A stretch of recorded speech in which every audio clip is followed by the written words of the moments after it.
Imagine a world that's like a fairy tale, but then it's already darkened by deep magic and still it gets corrupted further. To the people of the wilds who were already used to dark magic and shadow, these vines of light would signal a pitch black future. Let us look at what happened to Eldraine after or through the March of the Machines.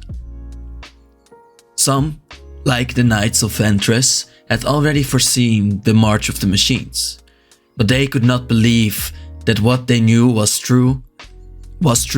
She now understood that it was her mind that was twisted, even though she understands this is twisted on its own.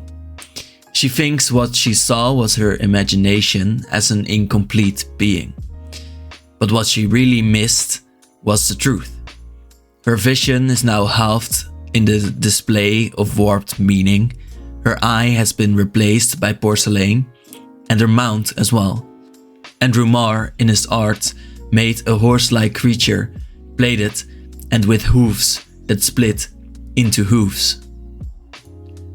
The invasion of Eldraine started slow, but once one had been infected, her whole castle went along. In this art you see the Red Legion emerging from Castle Locthwain, her castle of persistence stained with her own betrayal. The queen that had drank from her knights for centuries, her followers' lives turned into ages for this one elf, kept sacrificing them until the end in order to damage the opponent, sure, but mostly to gain life for herself, even hoisting her glass to the invasion, seemingly welcoming the embrace. Now she belongs to the furnace, a queen of perseverance and determination, now the queen of will and freedom, mostly because she doesn't care what her followers do. Only now she returns them from their graves to dance to her bidding once more. Finally, it's revealed that she did not care about her followers reaching the cauldron. She did not want them to take it back. Ayara wanted her knights to be part of the brew, so that she could drink from it, and eventually hoist that same goblet to her own new calling. The march is over. In the aftermath, we see one of Ayara's oath-sworn knights leaving a still floating Locthwain.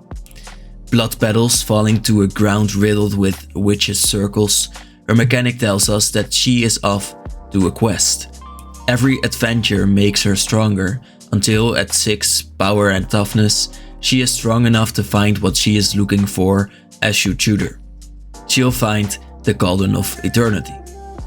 Perhaps now to take its secrets for herself, now that there is no queen to put her in the stew. Perhaps what we see here is the new queen of the lake. Let's watch for her. As we move from the queen, we're left with one last piece of flavor. How the queen is aware of Rankle and his fae. We see one of them is caught by one of the Blight Widows. Rankle himself teamed up with Thorbrand and is supposedly left under a stream of dead cyborg aliens. But before that he inspired Thorbrand, as Rankle went from being a lying fairy to be a brave hero in Thorbrand's eyes, using the last wish from Thorbrand's own artifact to make the Red Army fall in love with himself, and lure them all into a sinking Eldraine. Note how we still see the same castle floating behind the pair. Rankle's brethren still fought against their larger opponents. Even though they were like giants to them, the fairy had known how to ambush larger prey. They're called prickle fairies because they deal only 2 damage every time.